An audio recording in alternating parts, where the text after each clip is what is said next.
Hello, hello, hello, hello, hello, hello.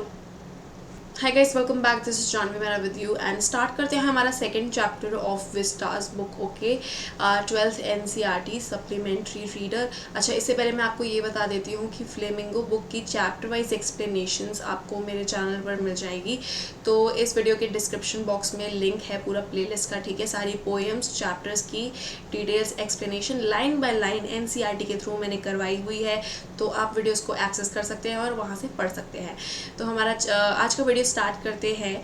The tiger king which is written by कल्कि, ये इनका pen name है जो कि इस चैप्टर के ऑथर है।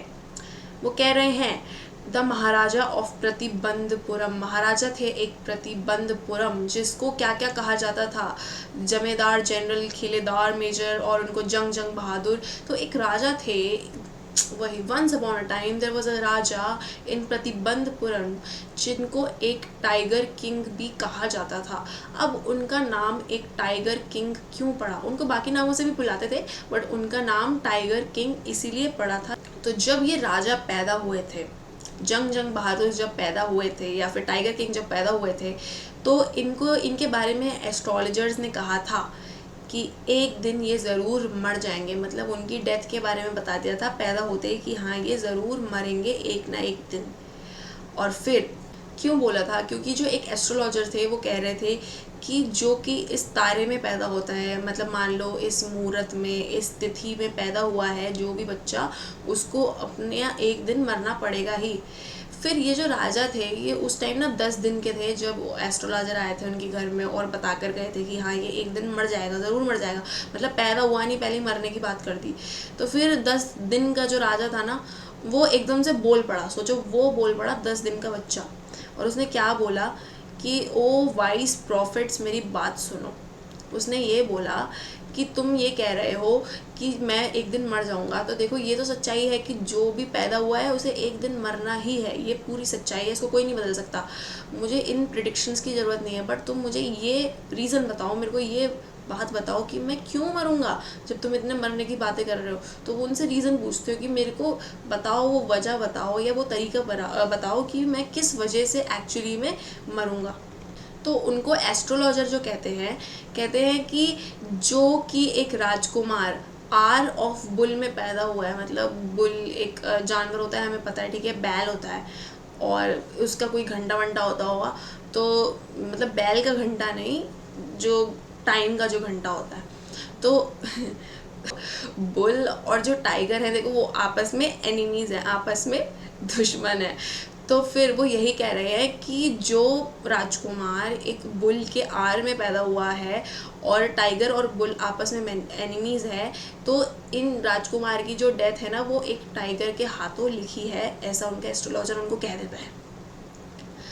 तो फिर ये जंग जंग बहादुर कहते हैं, जब जब 10 साल के होते हैं, कहते हैं कि अब टाइगर्स तुम बच कर रहना, मैं बड़े होकर सारे टाइगर से बदला लूँगा, और मैं किसी भी टाइगर को अपने आप को मारने नहीं दूंगा। फिर जंग बहादुर जो है वो बड़े हो जाते हैं धीरे धीरे, ठीक है, स्ट्रॉन्ग बन जाते हैं, और बिल्कुल ही उनका एक इंग्लिश बॉय की तरह, मतलब एक फॉरेनर की तरह उनका लालन पालन, उनका पोषण होता है, ठीक है। वो काव जो है, वो इंग्लिश काव का ही दूध पीते हैं। फिर उनको इंग्लिश नैनी जो है उनकी वो क्या कहते हैं, उनको पालती पोसती है। उनके टीचर भी इंग्लिश मैन ही होता है। फिर वो इंग्लिश मूवीज़ देखते हैं, उस टाइम पे हॉलीवुड पता नहीं होता होगा, नहीं होता होगा, वो देखते थे, इंग्लिश पिक्चरें भी वो देते थे। फिर जब वो 20 साल के हो गए, तो उन्होंने ऐसे थ्रोन जो थी, वो थ्रोन उन्होंने कैप्चर कर ली, और वो एक राजा बन गए पूरे स्टेट के, उनके हाथों में सारी पावर आ गई। अब जब उन्होंने थ्रोन कैप्चर कर ली, तो उन्होंने दिमाग लगाया कि मैं 20 साल का हो गया हूँ, और जो मेरे को बोला था मेरे पैदा होने पर कि हाँ, मेरी मौत जो होगी वो एक टाइगर के हाथों होगी, तो मैं अब उस लक्ष्य को अपना पूरा करूँगा, और मैं जितने भी टाइगर्स है सबको मार दूंगा, ताकि मेरे को कोई टाइगर ना मार दे। तो इतने सारे वहाँ पर पेड़ पौधे कह रही हूँ, इतने सारे वहाँ पर जंगल थे प्रतिबंधपुरम में, कि वहाँ के जो टाइगर्स थे, उन जंगलों में राजा ने डिसाइड करा कि अब मैं सारे टाइगर्स को किल कर दूंगा, और मैं पूरे 100 टाइगर जो है वो मारूंगा। अब एक बारी क्या होता है कि जब वो 20 साल के होते हैं, तो वो एक टाइगर को मार भी देते हैं, और फिर वो मरा हुआ टाइगर जो है लेकर जाते हैं अपने एस्ट्रोलॉजर के पास। जब वो पैदा हुए थे और जो एस्ट्रोलॉजर आया था उनके पैदा होने पे, वो कहते हैं कि ये लो तुम्हारे हाथ में लाके दे दिया टाइगर, तुम तो कह रहे थे मेरे को टाइगर वाइगर मार देगा, अब मैंने मार के दिखा दिया। तो फिर ना उनको एक बात बोली उनके एस्ट्रोलॉजर ने कि महाराज ऐसा हो सकता है कि आप 99 टाइगर मार दो, लेकिन जो लास्ट 100वां टाइगर जो होगा ना, 100th टाइगर जो होगा, वो आपको मार देगा। ऐसा मैं बिल्कुल प्रिडिक्शंस कर रहा हूँ, तो बिल्कुल आप बच के रहना, जो आपका जो 100वां टाइगर होगा उससे बच के रहना। फिर महाराज कहते हैं कि बेटा अगर ऐसा नहीं हुआ तो तुम क्या करोगे? तो एस्ट्रोलॉजर कहता है कि देखो मैं अपनी सारी किताबों को आग लगा दूंगा, चूल्हे में फेंक दूंगा, मैं अपना सब चोटी वोटी अपनी काट लूँगा, ठीक है, चोटियाँ वो पहले रखते थे एस्ट्रोलॉजर, और मैं अपना ये एस्ट्रोलॉजी का धंधा छोड़ के एक इंश्योरेंस एजेंट बन जाऊँगा, LIC करवाता फिरूँगा। तो उसने ये कह दिया, मतलब उसने वचन दे दिया कि अगर ऐसा हो गया और आप मर ना पाए 100 टाइगर के द्वारा। अब राजा ने अपने प्रतिबंधपुरम में एक बैन लगा दिया कि कोई भी राजा के अलावा जो है किसी टाइगर को कभी मार ही नहीं सकता, ठीक है। बैन था टाइगर हंटिंग पे, सिर्फ और सिर्फ राजा ही वहाँ पर टाइगर हंटिंग करेंगे और कोई भी इंसान वहाँ पर टाइगर हंटिंग नहीं करेगा। जो भी करता हुआ पकड़ा गया उसकी प्रॉपर्टी जो है वो जब्त कर ली जाएगी।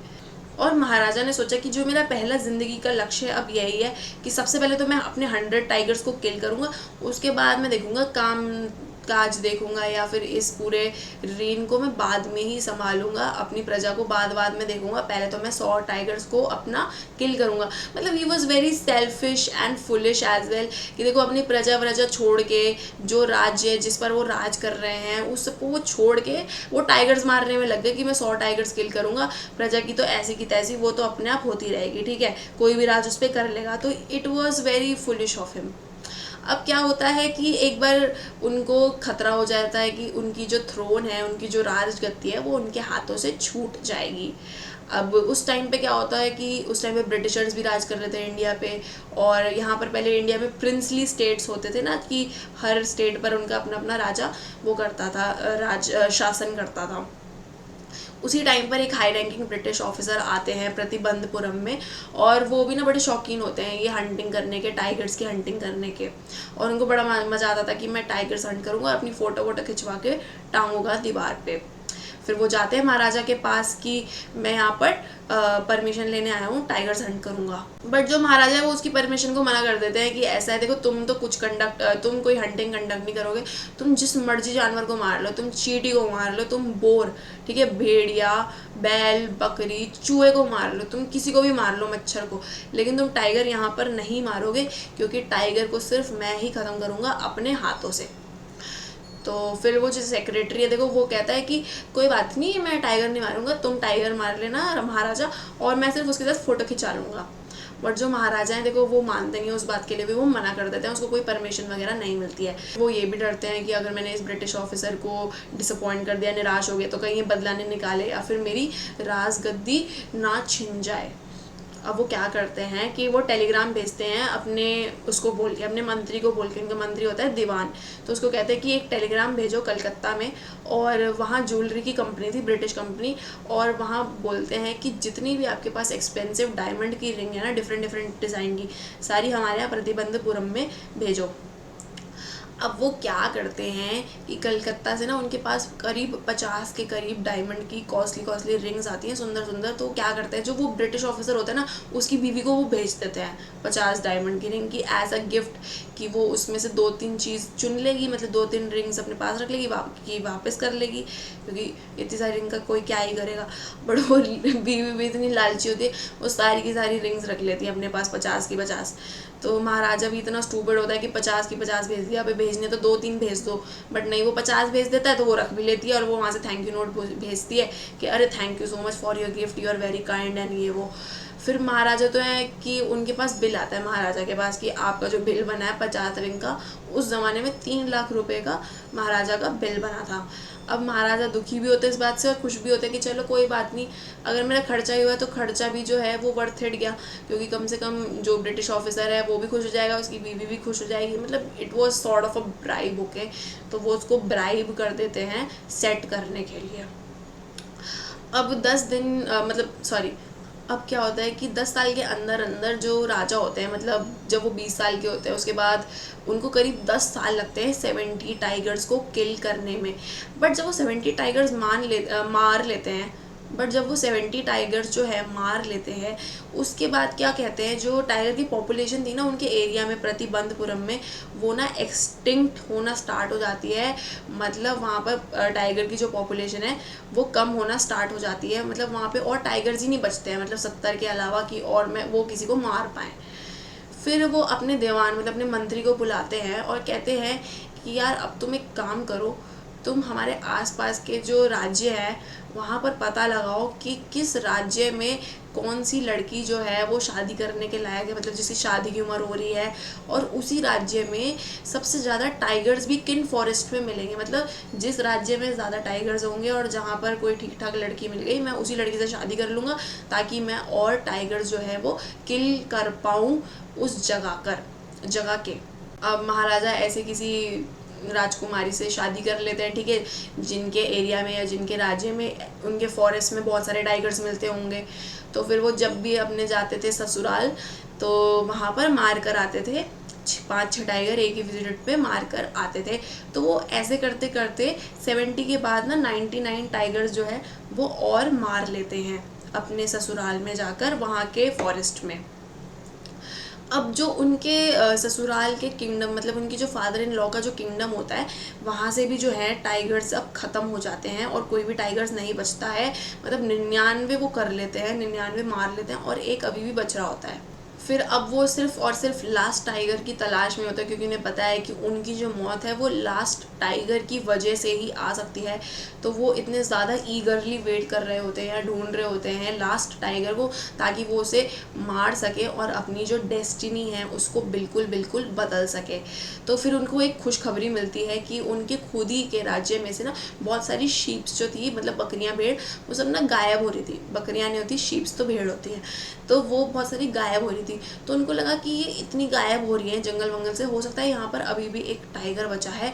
तो वो क्या करते हैं, उस टाइगर को ढूंढने में लग जाते हैं कि एक टाइगर बचा है, इसको मैं मार दूंगा तो मैं अपनी पूरी किस्मत, अपनी पूरी डेस्टिनी बदल कर ही रहूँगा और फिर मैं अमर हो जाऊँगा, मेरे को कोई टाइगर ज़िंदगी में कभी मार ही नहीं पाएगा। वो इतने ज़्यादा खुश हो जाते हैं इस न्यूज़ से कि हाँ अभी भी एक टाइगर बचा है, कि देखो वो ना 3 साल तक सारे टैक्सेस अपने विलेज पर से हटा देते हैं, बिल्कुल हटा देते हैं कि कोई टैक्स ही नहीं लूँगा, मैं इतना खुश हूँ। और फिर वो उसको ढूंढने में लग जाते हैं उस लास्ट टाइगर को। लेकिन वो टाइगर इतना ढूंढते हैं कि वो मिलता ही नहीं है उनको टाइगर। वो इतने सारे अपने मंत्रियों को, ऑफिसर्स को निकाल देते हैं कि ढूंढ कर लाओ, मुझे नहीं पता वरना तुम्हारी जॉब छीन लूँगा ये वो। तो बट फिर भी उनको कोई टाइगर नहीं मिलता और एक दिन गुस्से में आकर इतने ज़्यादा वो रेज में होते हैं कि वो जो है डबल लैंड टैक्स लगा देते हैं। पहले तो उन्होंने हटा दिया 3 साल तक कि कोई टैक्स नहीं लूँगा, अब क्या करते हैं गुस्से में वो डबल लैंड टैक्स लगा देते हैं अपने राज्य पर कि जो भी विलेजर्स हैं वो टैक्स जो है वो हमें डबल अमाउंट पर देंगे। तो ये भी वेरी फुलिश ऑफ हिम, बहुत ही सेल्फिश इंसान था कि देखो जब उसको खुशी हुई तो उसने सब कुछ हटा दिया, जैसे ही उसे गुस्सा आया तो अपने मतलब के लिए फिर उसने मतलब ट्वाइस उसका टैक्स लगा दिया। लोग बड़े दुखी हो गए और उनको डर लगने लगा उसके मंत्री को, राजा के, कि यार लोगों को ये दुखी कर रहा है राजा, ना ये काम काज करता, ठीक है, ना ये राज्य को संभालता, ठीक है, बस ये सिर्फ टाइगर टाइगर टाइगर ही मारता रहता है पूरे टाइम, और इसने टैक्स जो है वो भी डबल कर दिया। तो ऐसा ना हो कि जो हमारा राज्य है वो इंडियन नेशनल कांग्रेस के हाथों में चली जाए। अब क्या होता है, उनका जो दीवान होता है उसको एक बार पता चलता है, मतलब कुछ दिनों बाद उसे ये चीज़ पता चलती है कि एक टाइगर आया है, जो कि मद्रास है जगह, वहाँ के पीपल्स पार्क में एक टाइगर को लाया गया है और वहाँ पर उसको छुपा के रखा हुआ है। तो उनको ये खबर पता चल जाती है मंत्री को इधर उधर से, उनकी तो गहरी बातचीत होती है ना आपस में। तो अब वो क्या करता है, वो ना मंत्री राजा के लिए, राजा को खुश करने के लिए वो मंगवाता है कि इसको इधर लाया जाए, इसको हम यहाँ पर रखेंगे और फिर इसको मरवा देंगे किंग के द्वारा, ताकि किंग का जो है वो फटाफट ख़त्म हो जाए 100 टाइगर्स कंप्लीट करने का टारगेट, मतलब मारने का टारगेट। तो वो टाइगर को बुलाते हैं। फिर टाइगर जब आ जाता है तो मतलब ऐसे उसको बंदी बना के लाते हैं, ऐसे नहीं कि बुलाएंगे कि आजा बेटा आजा, ऐसा नहीं। तो उसको बुलाते हैं, उसको अपनी ऐसे बिल्कुल लॉक करके उसको ऐसे केज में रखते हैं। फिर उस केज को टाइगर के साथ अपनी गाड़ी की बैक सीट पे जो है वो मंत्री ड्राइव करके महाराजा के पास लेके जाता है और कहता है कि master what do you command of me. फिर मास्टर जो है वो तो खुश हो जाता है, मतलब 100वां टाइगर देख के। फिर वो उसे पहले आराम से निहारता है टाइगर की, अब तो ये मेरा लास्ट टाइगर है, अब तो मैं इसको मार के ही रहूँगा। तो फिर वो उसके ऊपर सीधा निशाना लगाता है टाइगर के ऊपर, लेकिन वो निशाना नहीं लगता वो टाइगर पे। और मतलब वो बुलेट ना हल्की सी छू के निकल जाती है, बट स्टिल वो टाइगर जो है वो ना बेहोश हो जाता है। मतलब वो राजा को ऐसा लगता है कि वो टाइगर मर गया है, बट एक्चुअली में क्या होता है कि वो जो टाइगर है वो बेहोश हो जाता है। अब जो टाइगर का जो राजा है उनका जो मार्क है वो मिस हो जाता है, बट उन्हें पता नहीं चलता कि हाँ टाइगर मरा है जिंदा। उन्हें तो यही लगता है कि हाँ टाइगर मर चुका है। अब वो कहते हैं कि जो मैंने लास्ट टाइगर मारा है इसको सभा में पेश करा जाए, इसको लेकर आया जाए, हम इसको दफना के इसके ऊपर एक वो बनवाएंगे, कुछ चुनवा कर कुछ ऐसे टॉम्ब वगैरह बनवा देंगे जैसे कबर होती है ना। तो जब ये लोग ले जा रहे होते हैं उस टाइगर को, तो वो तो टाइगर ब्रीथ कर रहा होता है, जो उसके लोग या दीवान वगैरह, ठीक है, सिपाही वगैरह ले जा रहे होते हैं टाइगर को, तो वो अभी भी ब्रीथ कर रहा होता है। और उन्हें पता चल जाता है कि हाँ ये जो टाइगर है ये डेड नहीं हुआ है, ये जिंदा है। तो वो राजा को खुश करने के लिए क्या करते हैं कि वो खुद ही उसे अपने हाथों से मार देते हैं वो लोग, और वो राजा के हाथों नहीं मर पाता। देखो डेस्टिनी में यही लिखा था कि 100वां जो टाइगर है वो उसे नहीं मार पाएंगे, बल्कि अब देखो आगे बताऊंगी स्टोरी, अभी मैं सस्पेंस खराब नहीं कर रही।